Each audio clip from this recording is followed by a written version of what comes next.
Bem-vindos de volta. A gente vai falar a partir de agora do caminhos, né? Que é um outro método para você fazer agrupamentos, né?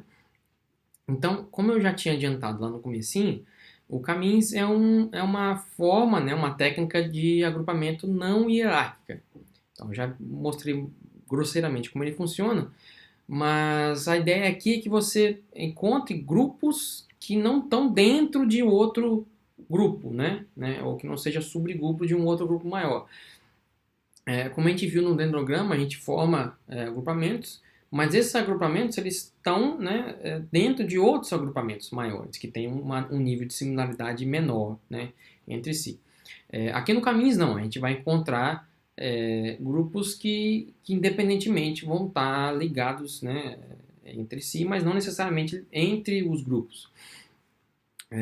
Então a ideia é que você agrupe objetos em torno de um centroide, né? Então basicamente ele vai representar ali a média de similaridade, de distância daquele grupo, e aí você tem um grupo de objetos, né, em torno daquilo ali, e aí você pode ter, né, vários centroides. O número de grupos, como eu tinha dito, ele é pré-definido pelo usuário, então você passa a sua matriz de distância, ou a sua matriz original, e já diz para ele, olha, eu quero que você encontre 5 grupos, 3 grupos, etc. Isso é diferente lá da ideia do dendrograma, que você deixa justamente o algoritmo resolver isso para você, né? Então, o algoritmo funciona, né? Um passo a passo aqui bem resumido. Então, eles podem, como eu já tinha mostrado naquela figura, ou você pode passar tanto a matriz bruta, a matriz quadrada, né, ou a matriz de distância para o caminhos, né?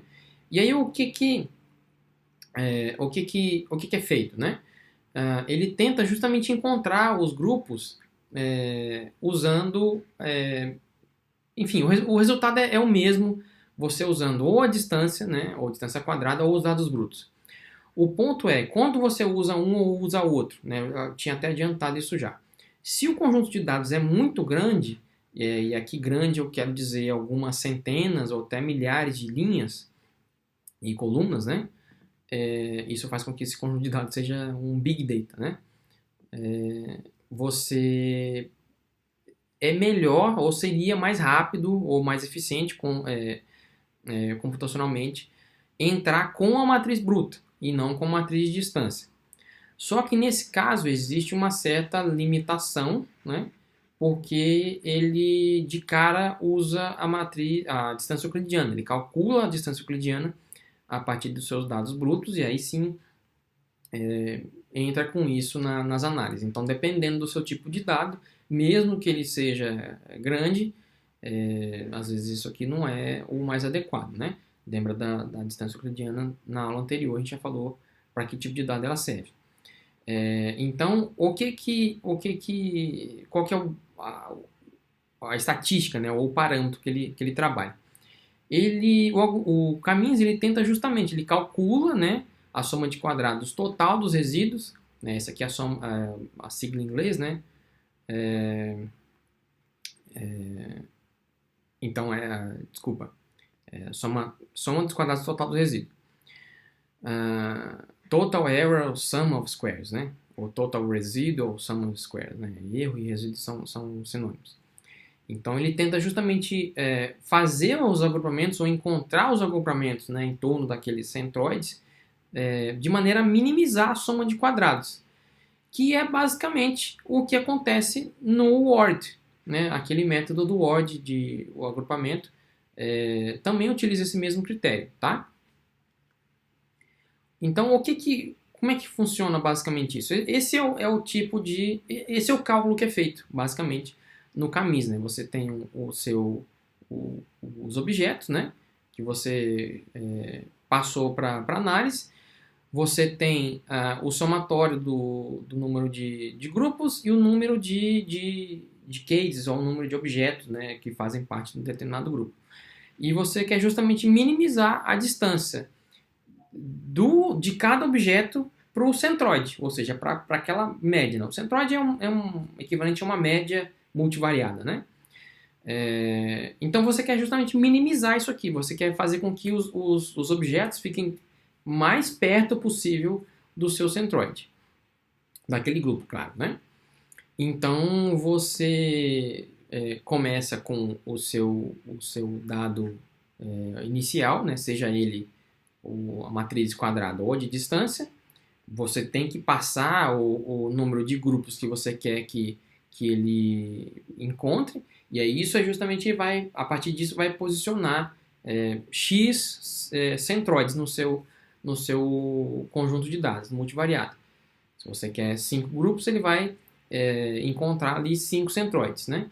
E aí a partir disso ele vai rodar ou vai calcular aquela fórmula, né, anterior que eu mostrei, né? E vai tentar talvez reposicionar o centroide de maneira a minimizar essas distâncias, como eu disse, né? Vai repetir isso iterativamente até encontrar uma solução ideal e vai te mostrar isso. Só que você pode ter passado, né, um número de clusters que não é o ideal para aquele conjunto de dados. Então, como que você faz para validar esse tipo ou talvez mostrar, né, para o usuário ou para o leitor que você está tentando convencer que aquele número de grupos é o ideal para aquele conjunto de dados? Você, na verdade, faz a sua análise escolhendo um range ou uma variação, né, de número de clusters. E aí você calcula um tipo de estatística que mostra, né, o quanto de variação aquele número de grupos, no fim das contas, conseguiu abarcar, que é o que eu estou chamando de inércia total aqui. Inércia é um sinônimo de variação, tá? Desculpa, variância.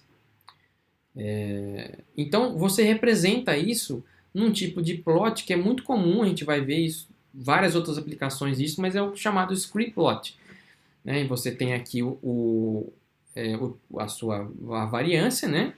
Que é abarcada com um grupo, né? 2, 3, 4. Então, a ideia é que você tente minimizar isso, né? O máximo possível. Então, esse foi o Caminhos. Lá não tem muito segredo, tá? O Caminhos, é por isso que foi bem mais rápido e bem mais curto a explicação.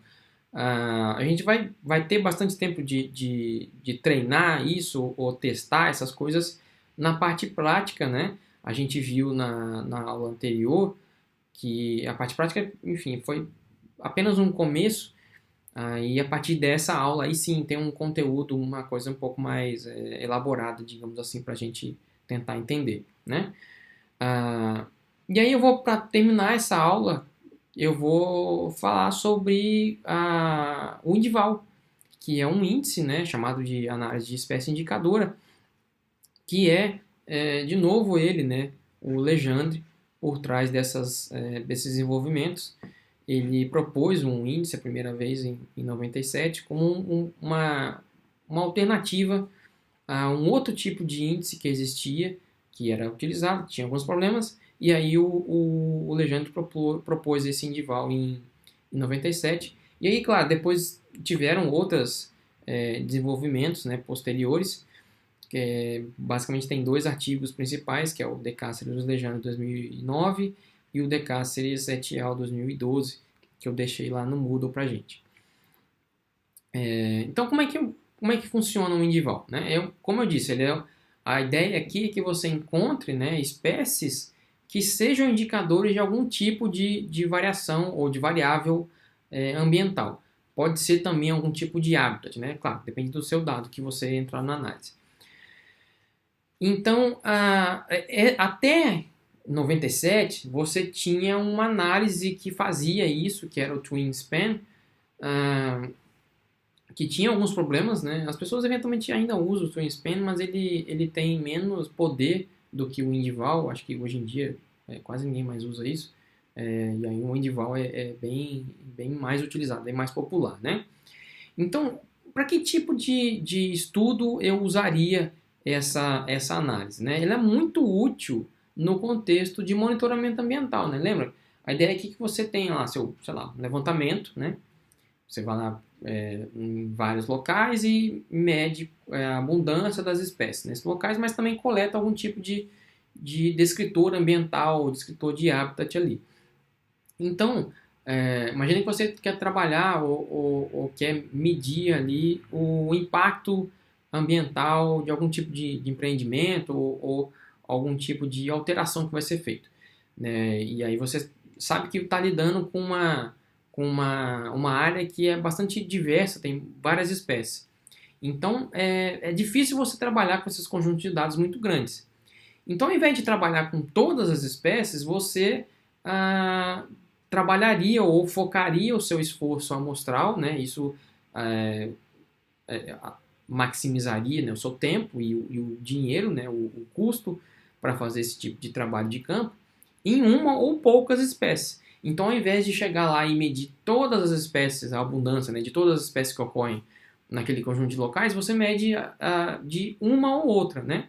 Porque você, né, claro que anteriormente você já descobriu que essas espécies podem ser o que a gente chama de espécies substitutas ou surrogates, né? Então essas espécies elas são indicadoras ou elas são substitutas de outras que indicam, por exemplo, um habitat pristino ou um habitat bem conservado ou um habitat mais impactado, né? Então essa é a ideia aqui, que você justamente utilize essas espécies indicadoras para fazer algum tipo ou melhorar as técnicas de monitoramento ambiental. Então, como é que você trabalha com isso, né? Esse aqui é uma figurinha um capítulo de livro. Você tem a sua matriz clássica de composição de espécies, né? Espécies por locais. Você trabalha com essa matriz, né?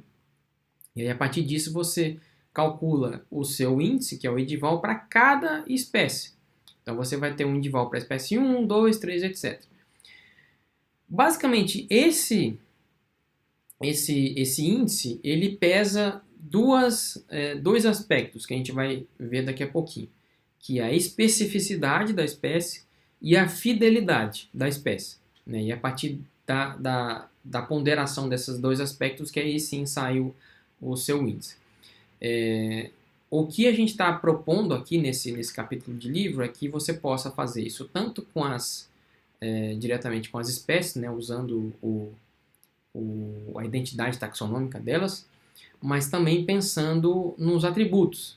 Então, ao invés de você eventualmente trabalhar com as espécies, né, matriz de composição de espécies por locais, você pode ter, além disso, uma matriz de espécies por atributo. Então, você, por exemplo, tem aqui tamanho de corpo, presença de que tipo de hábitat a espécie usa, etc. Se você multiplicar uma matriz por outra, você já sabe como fazer isso, você acaba com uma matriz que a gente chama de matriz CWM, né? Que enfim, é uma sigla que quer dizer Community Weighted Means. Então, essa matriz acaba sendo não espécies por locais e não espécies por atributos, mas sim atributos por locais, né? Então, aqui você tem a média do atributo de cada local. E aí você também pode calcular um indival para isso. E aí você acaba tendo um índice não de espécie indicadora, mas de atributo indicador, né? Isso pode eventualmente ter outros tipos de aplicações, né? E você pode representar isso dessa maneira também, né? Então, como eu disse, o indival basicamente é uma pesagem, né? Uma ponderação desses dois aspectos, né? Da especificidade e da fidelidade da espécie. E aí, a partir disso, você calcula, de fato, o indival é a espécie que maximiza, né? A espécie indicadora ótima é aquela que é específica daquele tipo de habitat, né? E ela é fiel àquele tipo de habitat, ou seja, ela só ocorre naquele local e aonde ela ocorre, ela é bastante abundante, né? Essa espécie é indicadora ótima. Então, explorando um pouco mais esses dois conceitos, né?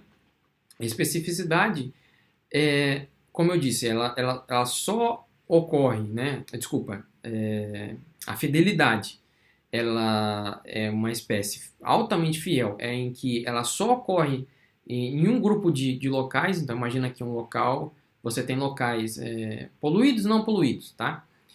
Então, você tem uma dada espécie que só ocorre em locais poluídos. E ela, além disso, ela ocorre em todas as unidades amostrais de locais poluídos, né? Todos os locais poluídos que você amostrou, ela ocorre e ela só ocorre naqueles locais poluídos, tá? Então isso faz com que essa espécie tenha uma alta especificidade e uma alta fidelidade também, né? Então a maneira como você... Esse aqui é um exemplo, né? Você tem uma dada espécie que tem uma certa abundância, né? Esses números são justamente a abundância, né? Então esse aqui seria o pior dos mundos. Você tem as espécies com a mesma abundância em todos os locais. Enfim, é só uma maneira de representar isso, que eu tirei lá do artigo do Podani. Então é isso, essa é o cálculo que você faz, né? Uma explicação um pouco mais detalhada, não sei se ainda precisa, eu acho que ficou bem claro já, mas aqui você tem as espécies, né? Espécie 1, 2, 3, e aqui as localidades 1, 2, 3, né? Do grupo 1 de locais. Então imagina que aqui você tem locais pouco poluídos, médio poluídos e muito poluídos. E aqui locais muito preservados e pouco preservados, sei lá, uma coisa nesse sentido. Então aqui, por que eu coloquei essa análise nessa aula aqui? Justamente ela lida com grupos. Então você tem que, a priori, definir esses grupos, você tem que informar para a análise quais são esses grupos, né? E aí a partir disso é que ela vai encontrar as espécies indicadoras. Então aqui você tem, né, esses números são justamente a abundância de uma dada espécie no grupo 1, né, dos locais pertencentes ao grupo 1.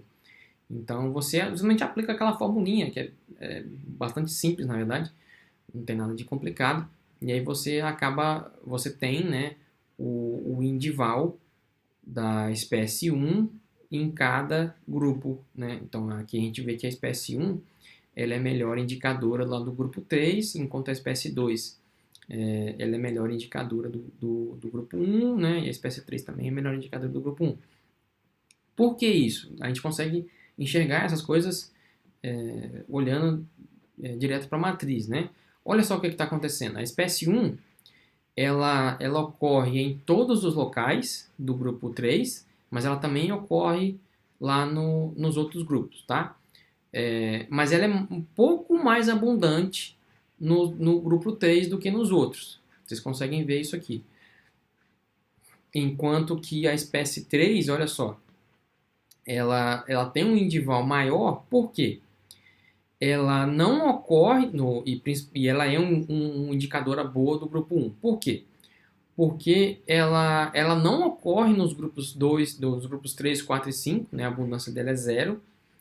Ela é muito abundante, ela ocorre no grupo 1 e no grupo 2, só que ela é absurdamente mais abundante no grupo 1, né? Então ela vai ter aqui vamos voltar aqui para os conceitos, olha só. Ela tem uma fidelidade que não é máxima, né? Mas ela tem uma alta especificidade, né? Isso faz com que ela tenha o indival bem próximo de 1, que é o máximo, né? E aí, claro, você tem métodos você pode calcular um valor de P associado a esse índice, né? Que é justamente o que a gente demonstrou aqui, ou tentou ilustrar, né? Nesse conjunto de dados, você tem um conjunto de espécies de efemeróptero, que é um inseto aquático. Então, você imagina que você tem um conjunto de riachos, né? Que você foi lá e amostrou essas espécies. Você tem a abundância delas e você depois classificou esses riachos entre aqueles numa uma matriz mais antropizada ou de uma matriz preservada. E aí pediu para ele encontrar as espécies indicadoras de cada tipo de ambiente. Então aqui você tem justamente o individual, esse aqui já é o cálculo final, né, da espécie no ambientes antropizados e preservados. Então aqui como você vê que não tem lá tanta diferença entre os individual, né, da espécie nos dois grupos de ambiente, aí o valor de P não ajuda muita gente. Mas olha só, o Betoides aqui, né? O antropizado ele é zero, então isso está indicando que ele não ocorre em locais antropizados e o individual dele é muito próximo de 1 em locais preservados. Então o valor de P aqui já é significativo. Então isso a gente pode interpretar como essa espécie é uma boa indicadora de locais preservados. Tudo bem? Enfim, não vou repetir isso, mas é a mesma explicação para as outras espécies. Então tá, né? De novo, tentando resumir esse monte de informação. Essa é uma tabelinha do livro do Legendre. A gente tem aqui uma explicação, né? Um pequeno resumo dos agrupamentos, dos algoritmos de agrupamentos, os hierárquicos e caminhos, e aí as espécies indicadoras, né? Tem os prós e os contras, e as aplicações, em que tipo de estudo eu utilizaria isso em ecologia, né? Então dá para a gente usar isso como essa tabelinha como uma maneira de caminhar ali entre ou de escolher, né, o tipo de método que a gente vai usar. Recomendo que você use, né? E aí, desculpe, menininha, eu sei que é muita informação, eu sei que é muito detalhe, mas eu tô tentando apresentar isso de uma maneira mais sintética possível e mais direta possível, sem dar lá muitos detalhes desnecessários, tá? E calma que a gente só está começando, a gente está no segundo dia ainda. Então é isso, gente. Eu espero que você tenha entendido bastante coisa, né? Espero que você tenha, ao assistir esse vídeo, feito as suas anotações, né? E também guarde essas anotações, porque elas vão ser bastante úteis para a gente discutir e conversar depois e resolver essas dúvidas. E fique à vontade também, né? Esse vídeo vai estar aqui no YouTube. Fique à vontade para ver, rever e use ele como uma orientação na hora de quando você estiver fazendo as análises do seu mestrado, do seu doutorado. Tá bom? Até mais. A próxima aula a gente já vai começar a falar sobre ordenações, né? Ordenações irrestritas, ou análise de gradiente indireto, ou análise de fator, né? A gente tem vários sinônimos para isso, mas espero que você tenha conseguido acompanhar a disciplina até então. Até mais.